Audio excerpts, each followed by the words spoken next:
ধন্যবাদ। বাউল শামসুল। আচ্ছা, এখানে কি প্রতিদিন থাকেন? না, প্রতি শুক্রবার একবার আসি আমরা। প্রতি ফ্রাইডেতে আসি। আচ্ছা, খুব সুন্দর গার্ডেন।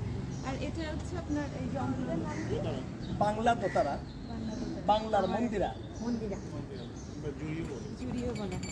হ্যাঁ, জুড়িও বলে। জুড়িও অনেক অঞ্চলে বলে। অনেক নাম।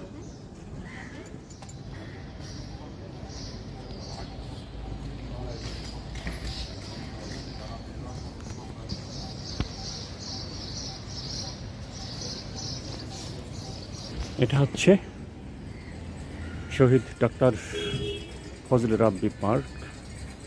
এখানে কেউ আসে শারীরিক চর্চা করতে, কেউ বিনোদনে, কেউ অবসর, আবার জীবিকার তাগিদেও কেউ আসে। কিছুক্ষণ দাঁড়িয়ে একটা গান শুনলাম যেখানে উনি এসেছে জীবিকার তাগিদে।